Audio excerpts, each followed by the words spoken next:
The views and opinions expressed in this podcast by the host or the guest do not necessarily reflect the views of Paranormal Buzz Radio or its sponsors. Use of any material produced by Paranormal Buzz Radio without express written consent is strictly prohibited. For information on everything Paranormal Buzz Radio has to offer, visit our website, paranormalbuzzradio.com. Like us on Facebook, follow us on Twitter and Instagram. Listener discretion is advised.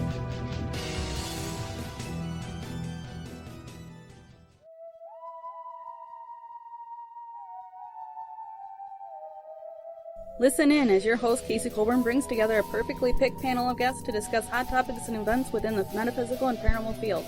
But don't worry, should the discussions get too heated, our studio's witch will sound her cackle to simmer the cauldron back down.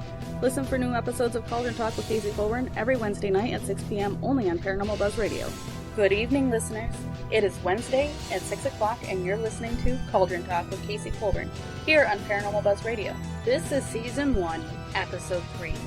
And today we are discussing Paranormal Investigations. I'm your host, Casey Colburn, and today we are welcoming to our circle Thomas Einhiple, Cryss Marie, and Kimber Lee. Welcome to my circle, guys. How are we all doing today? Good. Doing well. Pretty good. Before we jump in, I would like for you to tell us a little bit about yourself. Okay, I am Cryss Marie.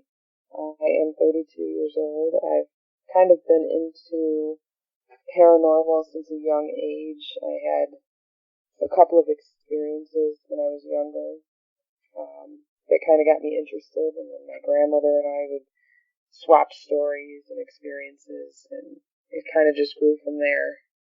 Hi, I'm Kimber Lee. I have been interested in the paranormal for a long time. I'm 32 also. I just recently became more involved in it with Paranormal Investigations and meeting a lot of the people in the paranormal community. I'd say I've done a lot of investigating over the past year, probably more so than people do in like a 5 to 10 year span. I'm recently getting into communicating more with the paranormal side of things. I've recently taken a pendulum class. It's just been a lot within the last year as far as that. I've also recently got into acting. So yeah, it's been quite busy. Alright, I'm Thomas. I am 35, and I've been investigating paranormal activity for almost 9 years now. I had an experience when I was a younger kid, and it kind of fueled my passion for it. And then as I grew older, we started seeing all the shows that started popping up on TV, and I got into investigating from there. Very cool. I've been into the paranormal since birth, pretty much. So my questions for you today are, what is paranormal investigating? Is there one, solid answer to that question? I think it involves a variety of realms, whether it be using devices, using your own personal, your body and your senses, or research. It kind of encompasses a whole lot of things, and it's just kind of diving into anything that we can't, technically for the most part, see. Sometimes we get lucky and see the Holy Grail and see the full body apparition, but it's more of a, what's out there beyond our consciousness a little bit. To me, at least. I don't know, I think, like you said, it involves a lot of different things, but to me, to simplify it, would just be communicating with entities that are no longer alive. And that can be used, you can do that with equipment or without. Your best device is yourself, how you feel, what you hear, what you see, what you don't see, questions that you have. Intuition plays a lot into paranormal investigating, in my opinion. Personal feelings. Yeah, I would agree with all that, for sure. I'd take it a step further. A lot of it's, trying to find answers to a lot of questions that people have as to what happens, after we pass on and all that. So part of that is, getting all this equipment and having all these first-hand experiences, trying to understand what exactly is happening. Yes, and for me, it's about using various methods to elicit an intelligent response from a disembodied source. with the goal of using these responses to further our evidence of the unknown. Okay, so for my second question, what tools can be used for investigating? What are some of your favorites? Like Kim said, your own personal self is the best tool. Your experiences, what's affecting you, what you feel. You can usually feel a change in temperature, headache, all kinds of stuff that will let you know something's around. We've used SB11, SB7, dowsing rods, a pendulum, lots of bigger objects. We have a stuffed bear, a pack of cigarettes, like all kinds of stuff depending on what you're investigating. Then we also prefer the old school stuff, like styrofoam cup, paper bag, balloon, although we don't use balloons because I'm allergic, but it can be used. But you can use almost anything. There's like the new school stuff with the technology, the machines, the cameras, all that stuff. But there's also old school stuff, just stuff you can find around your house. I prefer, probably my favorite piece is, I like working with dowsing rods, and then I also like doing tree deprivation with the SB11 or SB7. That's kind of fun. Yeah, I would say all those items are great. My favorite would have to be, the standard good old digital voice recorder to try to capture some EVPs. I think those are a lot of times the best type of evidence you can get. Yeah, I agree with both of you guys. I do like a mix of non-traditional equipment as well as the heavy-duty stuff like the recorders, the REM pods, the K2 meters, the SB11. Cryss was saying about the sensory deprivation.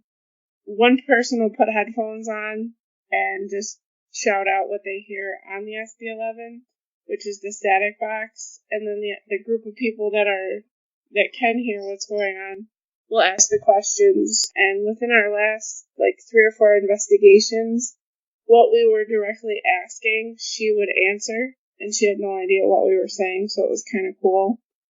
I also like to use my phone because when we're asking questions, I'll feel certain things, and my body will tell me, take a picture now, and I usually catch evidence, or I'll record on my phone a video if we're using a pendulum, or if we're doing an SB11 session, I'll record videos on my phone, and oftentimes there will be EVPs just on a cell phone, so that's kind of cool, just because I haven't been able to review evidence from probably the last 8 months. We have a lot of evidence to review, so just taking some quick videos on my phone is helpful with that.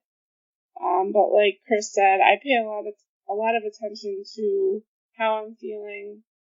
Questions will pop in my head during an investigation to ask, and usually those are key points with whatever my body tells me to ask. We'll get higher hits on the K2, or we will get EVPs when we play back the recordings. So a lot of it for me is just how I feel and what I feel like asking at that particular moment in time. Yeah, what I do when I go into a location is pretty much depending on the location, I'll open up right away. If it's a place like the Hinsdale house, I typically don't just open myself up. But as a practicing medium, I do go in with me as the first tool. I'm right there with Tom, though. I like the recorder. That's why I've got a couple of them when I go into an investigation. And it does, the way I do things, I'll set one down and let it go for the whole time. That does get to be a little bit obnoxious when you're trying to, go through everything. Because then it's 2+ hours worth of audio you have to listen to, but I do get some awesome results doing that. Yeah, we also use flashlights. Flashlights are a good thing, depending where you're at. We use the different colored lenses. Those seem to work pretty much everywhere we go for yes and no responses. Yeah, I always like mag lights. Mag lights were always great to have some. I've been actually getting a lot more into tech stuff lately. I've actually been having, some stuff built by a gentleman who's local to Buffalo. So a lot of cool new tools and stuff that we've been testing out. One of them is going to be a cold spot detector where they can actually record ambient temperature changes as they happen in real time. Oh, that sounds cool. Yeah, well, I like the recorders too.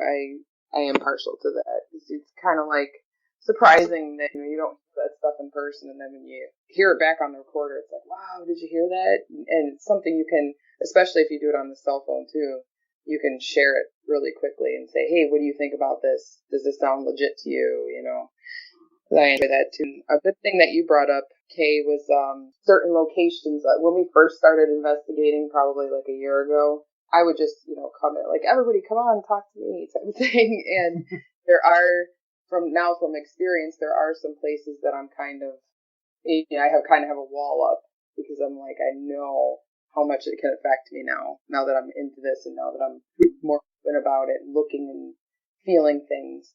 Some, like Hinsdale House is one of the places that I kind of have to put a wall up and kind of have to say, what is here stays here when I leave. Yeah, don't be like me, who's just like, everyone there, talk to me. Yeah. I do that in some places, I really do. People follow me home and I have to send them back. Yeah, that happens. Yeah, one of the things that I always bring, it's not necessarily a, gadget, but I always do bring my sage, my Palo Santo, my sweetgrass, and then that way at the Hinsdale House, I have to do an offering almost right away, otherwise, I'll get slapped or scratched or, I don't know, all sorts of things happen, right, Tom? I can attest to that one, yes. And so I always do an offering there, and then I always make sure to sage me, my equipment, and whoever else wants to be saged before heading to their homes. So it's not really techie equipment, but it is part of my equipment that I bring. Yeah, Cryss always falls asleep there. I don't know if it just dreams. Yeah, it really drains me. I'll just be out. I don't know. I don't even realize I'm sleeping. And, then everybody will start to get up to move to the next room. And I'm like, oh, wait. Yeah, I'm here. I'm awake. Yeah, the energy there can definitely be very, very draining. And we see that just with our own batteries and stuff for the technology that we bring. Yeah, that never fails. Uh-huh. Talk about draining batteries. Oh. We can't even use our camera pretty much anywhere. It's ridiculous. Yeah, I have 4 batteries that I fully charge before every investigation. And at least 2 of them last 2 minutes and then cut off. And then, I'll get maybe 10 or 15 out of the other 2, but it literally cuts everything off. Yeah, that sounds like mine as well. I actually went out and bought a power brick just for my camera alone. It seems like the camera batteries, it's easier for them to draw from that power. Something is easier about it. Well, last night, our laser grid died, and then when we moved to a different part of the house we were investigating, it worked it had a full battery. So yeah, it depends on the spirit too, because we had full batteries. I had 2 full batteries. It drained them in about 2 minutes. So I got smart and plugged my camera in, and then it decided to freeze my camera. So I actually had to pull the battery out and reset it for it to go back on. Well, too, the Native Americans believed, they didn't like their pictures being taken because they believed it would capture the soul or the spirit. So maybe that's why Spirit does that to our cameras, is so that they can't have anything happen. Maybe it does actually do something to them. Yeah, that's what I always say that. I'm like, they don't want to be seen at one of the locations that we frequent a lot, but I didn't know that about the Native Americans, so that makes sense. Just a working theory here on Cauldron Talk. Isn't it funny though when a theory, you present a theory and it ends up you have 15 people in a room and they're all like, yeah, I have this experience, and they all kind of line up with that theory. Mm-hmm. All right. So for my third question, where do investigations take place? Boy, now, Luna, I hear you clicking.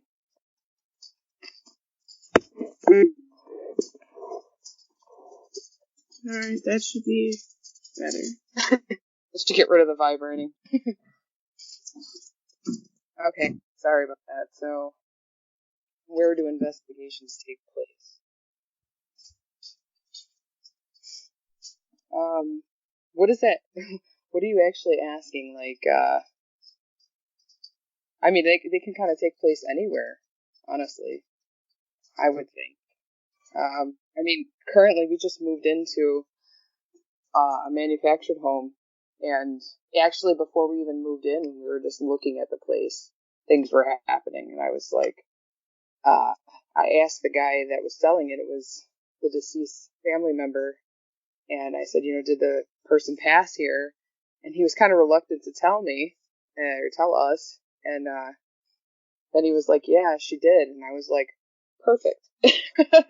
I think he was expecting us to be like, oh no, we can't buy this place, and for us it's like Candyland when it comes to paranormal. So, I mean, it happens in our home. I've seen stuff like in places that aren't my home. Like I was watching a house fire once, and I saw things that I couldn't believe I was seeing. That was when I was about 12 years old. We've gone to different locations like Greystone Manor and Statler City and Hinsdale House, Van Horn Mansion, and you see and feel things there. So I kind of believe like it's anywhere you are, there could be something. Because I believe, people pass, some people stick to where they're from, their home or their place of work, something that they're connected to. And they could even be walking down the street next to you. Maybe they walk down the street every day to go to work or something, and that was their route, and you happen to be standing in it. I really think it could happen anywhere. Yeah, I agree. Investigations do take place anywhere and everywhere, but not everybody realizes that they can. A lot of people who aren't informed, aren't educated, just think that you have to go to a haunted house to investigate, or there has to be, some extravagant evidence out there in order for a place to be haunted. But like Cryss said, when we looked at this place that we currently live in, we've only lived here a few months, we both kind of looked at each other since we've been into the whole paranormal world lately, more into it, I should say. We looked at each other and we just asked the owner, did somebody die here? Because we both felt it. And since we asked that question, since we moved in, I feel like the house picked us. You'll hear a lot of people say that, but there's tons of activity here. More so when only one of us is home alone. We hear footsteps, we hear banging. Our dogs get messed with. Our dogs see things. Our oven timer goes off all the time. It's been on like a 5-day cycle, but lately the spirit has been switching things up, so it hasn't been on that 5-day schedule. But yeah, I believe they can take place anywhere. Wherever I go, I'm always investigating. Whether or not I make it like publicly known, I'm always paying attention to how I feel. If I do see things, if I do hear things. So I'm more in tune to pay attention, I would say. But I literally investigate everywhere I go now. Yeah, me too. The thing is, though, is like, we're that healthy skeptic, though, is, we'll be at somebody's house and you'll hear something and I'll say, what was that? I'll get up and I'll like move stuff. Oh, okay, it was that. And then I go back to what I'm doing. Our friends probably think we're nuts, but, a lot of them are, getting wise to the fact that that's what we do now. Is, we investigate, we see and feel. And about the house picking us, like, I really think it did, because there was like a few things that were trying to hold us back along the way, but it still ended up working out. So I agree with that too. Yeah, I'd agree. I mean, they can happen everywhere and anywhere. I mean, I've been everywhere from cemeteries to a old church that was turned into a house before. So some of the more weird places I've been to like that. But yeah, I mean, anywhere, everywhere. We've been in the woods and gotten things happening before. So even land itself can definitely have activity. Yeah, I've been to all sorts of different places. And I mean, as a medium, I've always known the spirits always around us. when I make these questions out, it's for listeners, because people do have these general questions, like, is it just specific places? Because honestly, I don't think everybody wants to think about, spirits being around you all the time, because that's where the creepy factor comes in. All right, so in your opinion, how close are we to finding an explanation of the paranormal? Okay, well, that is gonna kind of be another fence answer for me, because I feel like we're closer than we were, but we're still so far. Like, I mean, there's a whole lot of advances with technology and things we can use now, but I still feel like there's a whole world of unknown that we still don't know, and we're going to continue to make new pieces of technology and find new ways to communicate. I don't think it could ever possibly be completely explained, honestly. That would be like the ultimate goal. I think that's what we're all searching for. But I don't know. I think we'd be surprised if we ever get to that point. But I don't even know if we'd know we're there. I think we're always gonna question like what that answer is. I don't think there is an exact answer. I definitely think we're closer because of how paranormal investigating has gotten better over the years. I think everybody's definition of that is going to be different. It seems like there's always someone trying to tell you, oh, that's not real, that's this, or that's a lens flare, that's not an orb. Like, I think your answer is your answer. Everybody has a different version of their answer. Yeah, I mean, that's a tough question to answer, because are we further along than we were 50 years ago? Oh, I mean, we definitely are. But there's always still going to be that sense that, like, can we get further than where we are? And the more we dig and the more we uncover, it kind of, at least for me, kind of opens up even more questions as to where it's going. We could have some of the best evidence that we've gotten. There's been shows on TV that have caught in full-bodied apparitions, and we're still questioning whether or not that's a real piece of evidence, and whether that actually happened. So, I mean, I'd say that we're closer, but at the same time, I still feel like we're still in the same spot we were. Yeah, I think TV is hard because I know I would say like 2 years ago I was a total skeptic, and now I'm very open to all of this, but I feel like TV is still hard for me to believe because it is TV. Like, I do believe in all the paranormal stuff, but what I see on TV is just very hard for me personally to believe because of editing and, did they really see that? Are they just trying to amp up their experience? Stuff like that. And I think other people kind of believe that too until they've actually gone on an investigation and experienced something for themselves. I think that's what's going to make society grow in the paranormal world, if that makes sense. Yeah, the TV is all about ratings and popularity and making money, and if your show doesn't make the TV station money, then they cancel you. And so I think also the online stuff, people sharing YouTube videos and, stuff like that, it gets a lot of flack because people say, have this notion that, people are making it up or people are photoshopping or, and that's because of the history. And it's kind of like we need to get real investigators out there educating and showing evidence and kind of, bringing new people and skeptic people under their wing and showing them, here's what we have to offer. I mean, I remember being a skeptic about psychic mediums until I met one that told me things that nobody could possibly know. And so now I'm a believer. So now I'm going to share that experience with people who are skeptics like I am, or like I was, I should say. When I tell people that kind of like join us on our investigations, or like if we do like a public tour of a place, I always like to tell people like what you see on TV is like a week or two worth of them investigating a place, jammed into 45 minutes for television. Not magically anything's not going to happen.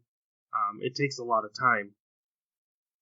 Yeah, one of the things that I always tell people is, they used to be people, that's what spirits are. They used to be people. And it's not a circus. I can't just command them to do something that they don't want to do. And even when I'm doing readings for people, I'll tell them, like, I can't make, your loved ones from the beyond the veil communicate with you. If you're not ready for the message and they're not ready to give it, it's not going to happen. And because it's only one part of the reading, because they have to be open for message. I have to be ready to give message, and so does spirit. So if one of the things is not there, it kind of throws that huge kink into all of it. And the same principles goes with investigations too. Yeah, right. I can attest to that because after Cryss saw a psychic medium, I saw the same one, and I wanted to hear from certain people, and I wanted to know certain things, and I was shit out of luck, basically, because she told me, like, you're not ready. They're not going to come through because they know you're not ready. It still hurts too much, and you're just going to have to wait. And I waited, and I'm still waiting. I've gotten certain messages. I've gotten certain questions answered, but I'm still waiting for a lot, so. Yeah, that can be one of the hardest things. Going back to what Tom said, too, Tom had mentioned something about TV and it not happening so quickly. Like he said, the way TV is edited down to 45 minutes, people think it's like you walk into a venue and it's like bang, tap, scream, howl, and you just hear stuff over and over. There's literally, like, what I've learned investigating with a bunch of different teams is, like, you literally sit in a room in the quiet for hours, and then you get one EVP or one tap or one creak, and that's gold to you because you spent those 4 hours listening. Yeah. Yep. Or the one house we frequent a lot. I mean, we do get evidence during the investigation. It's a public investigation, and we help lead the investigations. But after everybody leaves and we kind of, decompress and just chit-chat before we leave, all the stuff starts happening. People are walking down the stairs. People are walking into the same room as us, and it's like, did you have done that 10 minutes ago? What I always love is when you do those public tours and you get that one person that's like, make something happen. Right. Well, the spirits, wherever you are, too, if you got a group of 50 people, it's going to feel, the people that are skeptic, the people that, are just here for a show and don't think it's really real. And, just navigating each person, trying to figure out who it can speak to. And, so I think it's like, so many personalities and energies in one room kind of changes how things happen as well. True. I mean, if I was a spirit and I had 50 people invading a space that I'm always in, why would I want to do anything for them? Right. What if the spirit was, had agoraphobia? Now there's 50 people in their living room. Right? Yeah, I know one of the things that people are starting to say is certain locations are starting to become, like, hunted out, meaning people, we're doing too many investigations too quickly at this, that spirit is kind of turning themselves off to even communicating. And, this could be maybe they're getting bored with the idea of communicating. Maybe they're tired of answering, all the same questions, Oh, yeah. So that's why when I go to places, I like to try to ask different questions. But generally, you start the investigation. Is there anybody here that would like to talk to us? They've had to have heard that thousands of times now at certain locations. And I'm sure they're just like, no. And I'm sure that's why we get a lot of, like, F you at certain places. Mm-hmm. Yeah. Look, same questions. What's your name? How did you die? How old are you? Yeah, I don't even ask those anymore. I just go in there and start asking random things. Yep. Hey, we ask them if they're hungry. What's your favorite color? Yep. That ties back into what Kay was saying about their people, too. Like, I don't know, if you got asked the same question over and over, you get tired of it. Yeah. And yesterday when I woke up, because we were investigating a private home yesterday, I woke up with the driest mouth, and that never happens to me. And it didn't click. I mean, I don't know if it's true, but it didn't click until we got to the house last night. We were dealing with a ghost or an earthbound spirit. I really don't know the difference, but he was trapped. He wasn't a spirit. He hadn't crossed over, and he committed suicide. He shot himself in the head. And I asked him, one of my questions was, did you put the gun in your mouth? Is that how you did it? Because of how my mouth was feeling when I woke up. And we think we got a yes on the spirit box when I asked that question, but I'm not afraid to ask all kind of questions, but some people won't even speak on these investigations, so I feel like I do most of the question asking. Yeah, it's funny how that works. Yeah, in my experience, it seems like people are very eager to do this, and then as soon as it comes up to that time of actually doing it, they back out. And that can happen too, like with the readings and stuff. You might be like, yes, I'm so, like, I want to talk to my grandfather, like, he just passed away 6 months ago, I miss him. And then it comes to that time, and then you're like, a bunch of things start going in your mind, like, will he be happy to talk to me? Did I ever disappoint him? Like, all these very human emotions start coming through, and then it stops you. Mm-hmm. And that does happen. All right, so for my 5th question, I'm actually going to put the two together. So, can anyone be a paranormal investigator, and should just anyone be a paranormal investigator? So this is actually a very controversial question, because it is one of the biggest hot button topics in today's world in this field. So with that, I'm going to go ahead and let you guys discuss it. I think anyone can be a paranormal investigator, but not everyone should be. It literally depends on your intentions, what you're going to do with the information. Spirits can sense negativity.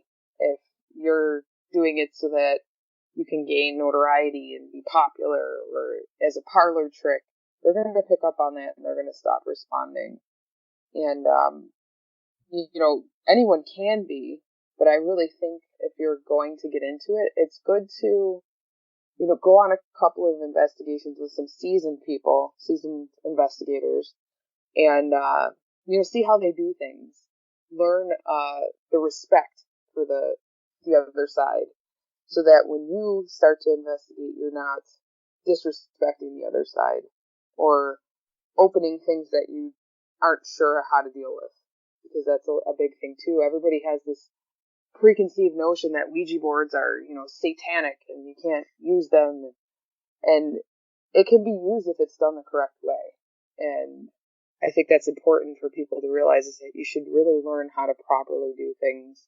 Not that there's, a strict A to Z manual that's, yes, this is right, no, this is wrong type of thing, but there's a certain sort of respect and understanding and patience that you need to have in order to be an investigator. Yeah, I would agree with what Cryss Marie said. I was going to kind of say the same thing. Anybody can be. I would say anybody can be, as long as they, research it a little bit, find out what it is paranormal investigators do. I wouldn't actually base, if you want to get into it, I wouldn't see what they do on TV and go with that. Like she said, go to a couple investigations locally, see what they're about. I mean, it does depend who you go with. Some teams are better than others. Some teams don't respect the spirits. Some teams, shouldn't be doing this, but it is what it is. So I would definitely say, as long as your intentions are good, then yeah, you should be one. Everybody has different reasons why they want to investigate, and I'm not here to judge those reasons. I don't even ask people why they want to investigate, because that's their own business. But like Cryss said, don't be disrespectful. I know when we're on investigations, I tend to say the same things. Like, I don't ask the same questions, but I'll say, like, we're here to communicate with you. None of this equipment is going to hurt you. We know you were once living like us. We want to just help you if you need help with anything. We just want to talk. We're here to find out about you. We're here to find out about this location. So yeah, just be respectful and as long as you're putting good out there, I think you'll get good in return. Yeah, I mean, I agree as well. I mean, anybody can be a paranormal investigator. There's really, I mean, grab some equipment and go. I mean, your intentions are 100% what they are. If you got bad intentions, then you're going to invite negative things towards you as well. I will say that I will tell people all the time not to do what I did when I first started out, and that was pretty much go to every place alone by myself. I don't recommend that at all. That got dicey at times, so it took me a while to find my current team, which, you know, God help them, they had to put up with me every day, but... So I've got kind of an interesting perspective on this. It's still, you know, I believe that whatever you do, there should be, you know, some code of ethics, and you should always use respect and keep it that way. You know, keep it clean and fun and, you know, simple. Well, I also believe that we shouldn't discourage new people from doing this sort of thing, you know, even if they don't have all the cool equipment. Because how often have we gotten really good evidence by somebody who just had a normal digital camera? Or, you know, how many locations have we been to that, you know, it wasn't I'm using quotations for this, professional investigator, but yet they got such amazing evidence and results for something. It happens all the time. So sometimes just being kind of that blank slate, I think helps gather and further the investigations and the evidence that we're trying to collect. Yeah, I would agree. I try to be blank slate myself, even though I've been to this location more than once. Every time I go in, I hate knowing the history of places. I hate when people tell me names of spirits and this is what happened and this is who you're going to communicate with. But I try to just keep my mind open and try not to think about what I've been told about certain places, so that, you know, maybe someone else is going to come through this time. Maybe a relative of one of the investigators is here and they have a message that they want to get out there. So I agree with that. Sometimes not knowing about this world it does make for better evidence. That's a good thing to include too, is when you have somebody who's never investigated, you know, so they're kind of closed off to the whole idea, but this is the first time that they're open and they're in a room full of people who are open. That's sometimes when people's personal family members or friends or whatever come through, is because they're like, oh, finally, a platform for me to speak on. That actually happened the first time we went to Greystone with me. My grandmother came flying through, and I was like, Grandma, I'm so glad to hear from you, but can you talk to me later? Because I'm trying to see what's going on here.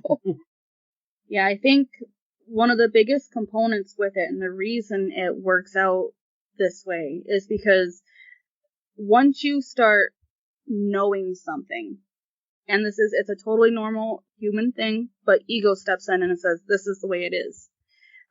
That's why children, you know, they're more apt to seeing like the Fae or spirits and all this, because they believe, and it's 100%, you know, it's without ego. And once you start knowing things, you start saying this is the way it's got to be, because that's how our adult brains work. And when somebody new comes in, they're not expecting it. They don't know what to expect, so they're just there as, you know, just for being there. And I think that really helps open them up to receiving more messages, or, you know, getting that experience and the evidence that we're all trying to get. It comes from a more, I don't know, natural place then, a more childlike place. Yeah, innocent, like, you know, yeah, I would call them, they're like children, because they're not affected by all that we are, I would say. Yeah, they're more naive in the sense. And I'm not trying to say that ego is a bad thing, but sometimes when we are looking, we forget to see. Yeah. Which, I mean, we've all started out that way. I'm sure when we all started, there was something that was like way too creepy. That's why we're all here today. Yep. Pretty much, yeah. So, Yeah. so what advice would you guys give to someone just starting out in the field? Be patient. That is the biggest thing. Don't get frustrated if you don't get, like we were talking about earlier, 50 things in an hour, because it doesn't always happen. Sometimes you go into a location and get nothing, even though you're there for 3 hours. So you just have to be patient and respectful. That's a big thing I would say too, is just the respect for the people, the spirits in the home. If it's an occupied home, somebody lives there, of course you need to respect them because it is now their home. Respect the property. Don't, go damaging things. I heard a story once, or actually Kim and I heard a story once when we went to a venue that they said a TV show came in and they painted symbols on the wall to make it look scarier than it was. And honestly, in paranormal investigation, you don't need to make things scarier than they are. There's enough going on that you don't need to do all that. And then it's disrespectful to the property itself and to the spirits that live there or built that home or whatever it may be. Yeah. My advice for a new investigator would be a couple things. Ask questions, because I'm sick of asking all the questions. No. Yeah. Not asking questions to the spirits, but ask questions to your team leaders, to the other people that are in the room. No question is stupid. I know that's something that we hear all the time, but it really isn't. I was just being funny, and my question would always be, "Are you hungry?" when I was a new investigator, and it always got some sort of response, whether it was from a spirit or from the people in the room with me. So I would say ask questions. If you have a question about how to investigate or what you should be looking for, just ask it. Or what the equipment does. Right. Too. Yeah. And most importantly, pay attention to how you feel. You might not have equipment. Like when we first started, we just had cell phones. And my phone would get drained all the time. Now that I have equipment, it generally doesn't get drained, so I use it to take pictures and I use it to take videos, because the equipment gets drained, so. But yeah, just pay attention to how you feel. I still want to see things. I still haven't been able to see shadow people and, things moving, but I hear a lot of things. I feel a lot of things. Like I said, questions are just put into my head that I feel like I need to ask. So pay attention to how you feel and how you're affected by the experience.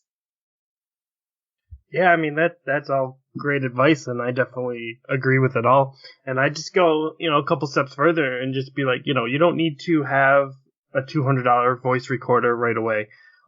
Your phone is more than enough to start off. You don't need all this fancy high-tech equipment yet. Another thing I'd say is, humble. Don't let your ego or anyone else's ego affect you or get in the way. There's still things I learn every day from people that I never even thought of. Different ways to do things and things like that. So, listen and just ask questions to people. You can reach out. I mean, pretty much any of these groups that you see, you can reach out to and ask them questions. And I know I myself would gladly respond and talk with you about anything. Oh yeah, us too. Yes. We find another paranormal junkie. It's like family. Like, come on, you have a seat at the table. Let's talk. Exactly. Yeah, and these conversations can go on for hours. Oh yeah. They always I'm lead sure into they other can. things. So, my advice, you guys, I think, said some beautiful, beautiful things. So trying to just be a little bit different. My advice, bring lots of extra batteries of every kind that you're going to need. Because you will need them. And if you don't need them, guarantee somebody that's a part of your team will need them. So yeah, bring extra batteries, and chargers. That way, if your phone dies and you're at the Hinsdale house, you can at least call somebody. You can if it's dead. So bring extra stuff.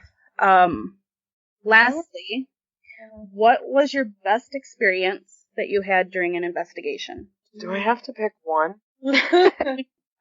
Okay. The one seance that we were doing at Greystone Manor the one night, a couple other local people involved. We had a group of us sitting at the table, and Heather was she's a psychic medium, she was leading the seance.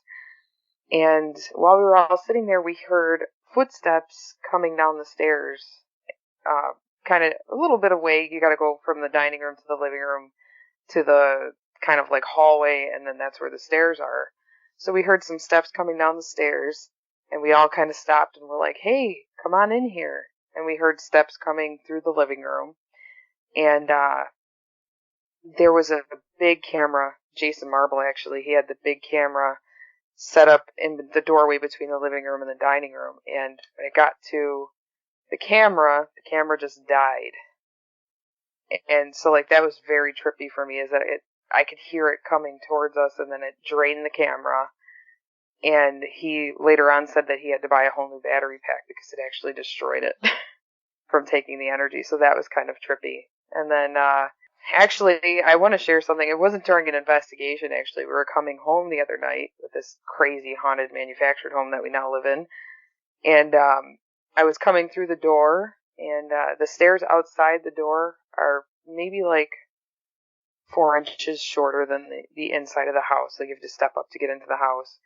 And I'm just following the motions like I normally would, open the door, stick my hand in to flick the switch up.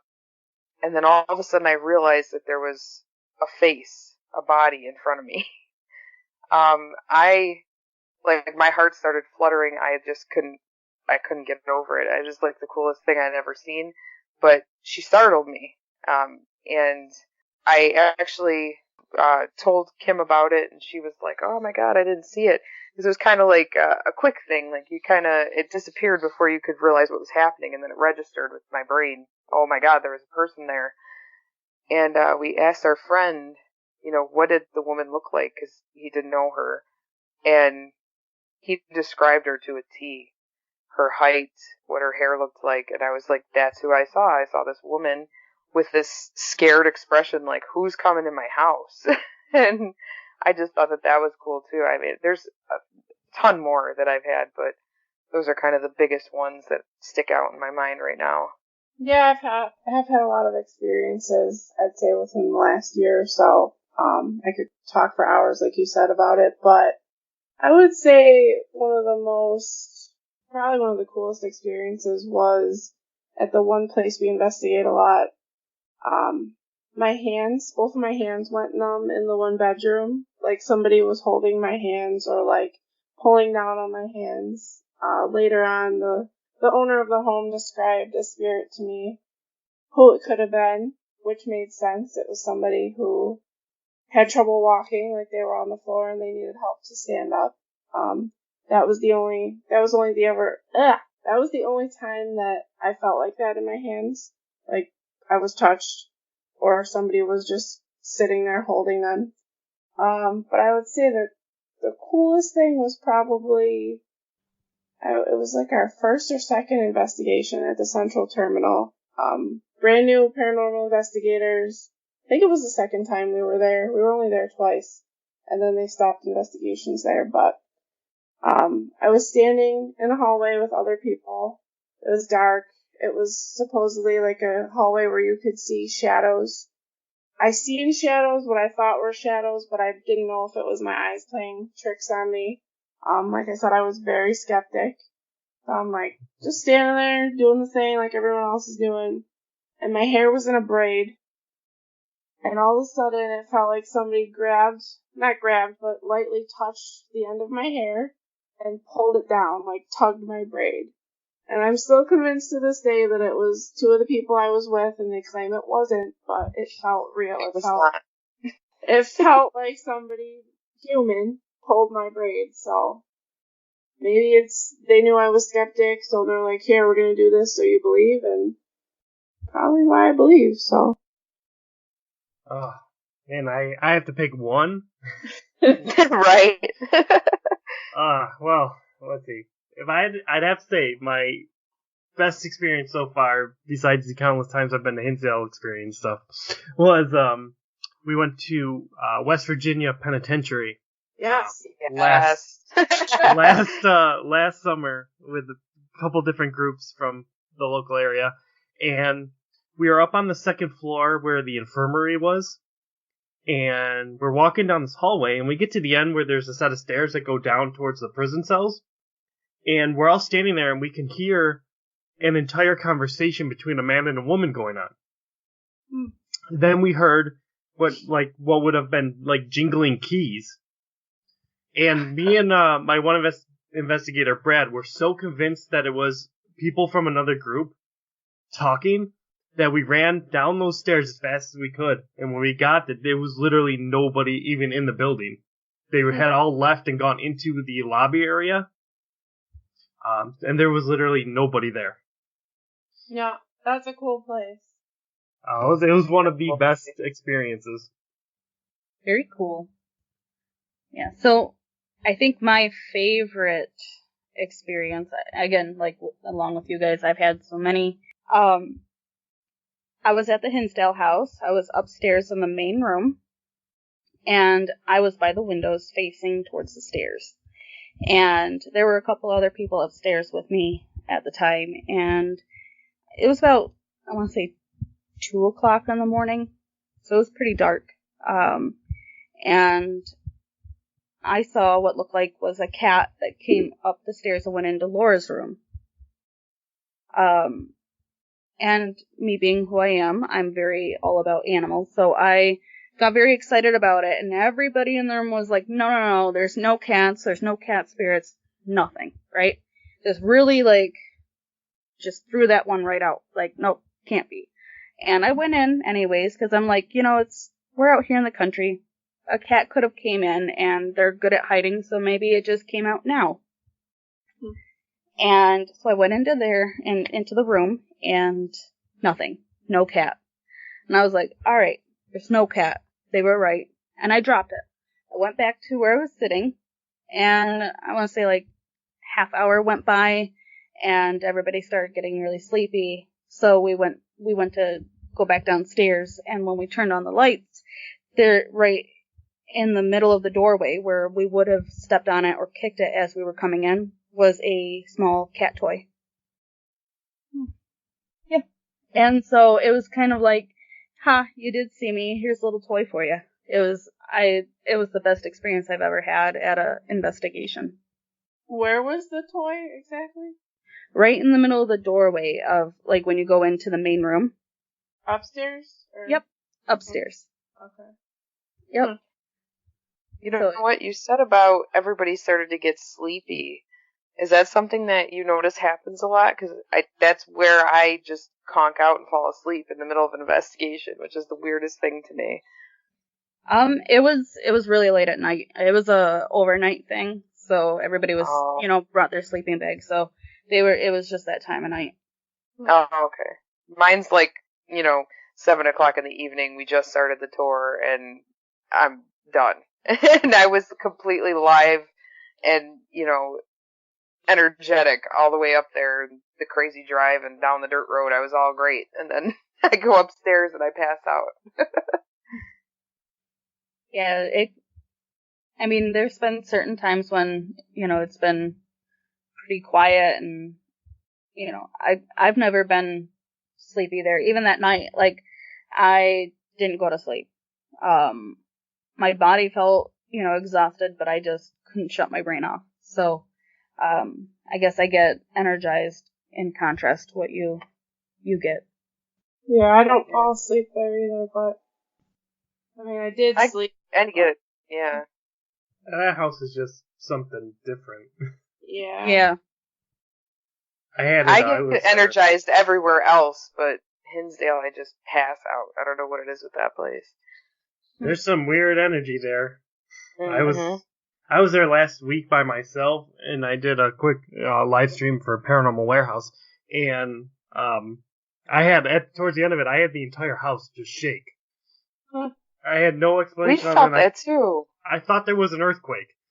Literally, I'm like, is there an earthquake going on right now? But no, the house literally shook. Yeah. Yep. My best experience there was the first time we went. Like, I seen things in the windows outside when we were in the living room, and then upstairs, I heard a female voice, like a loud whisper, try to get my attention when everybody went down the stairs.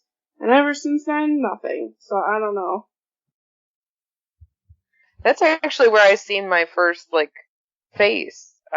Kim was standing in front of the closet upstairs where the mirror is, and she was facing out towards the room, facing me, and I was looking out the window, and I was like, oh, we should go investigate outside, and I turned to look at her to finish my statement, and there was a face over her left shoulder, and I was just like, this was like one of the first, kind of early in our investigations, and I was like, dude, there's a face above you, and then it just went away. I was like so excited.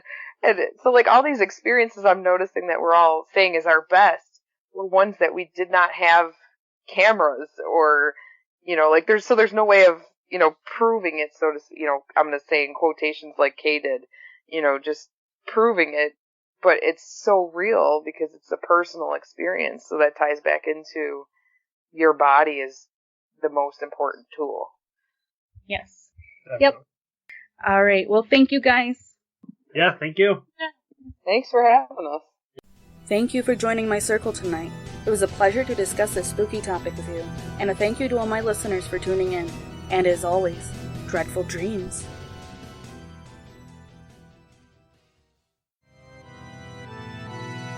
Remember, my darlings, to always be kind to those around you, including our friends with claws, fangs, and fur.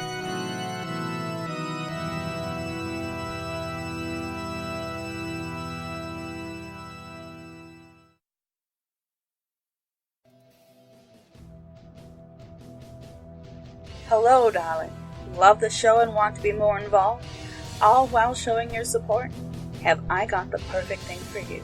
Subscribe to my Patreon page today, and as a patron, you'll have the option to select which tier you are interested in, with exclusive patron-only offers from early access, live stream chats, shoutouts, distant readings, and so much more.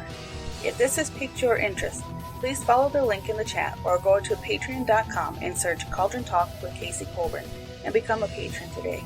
Thank you for your support, darlings, and as always, dreadful dreams.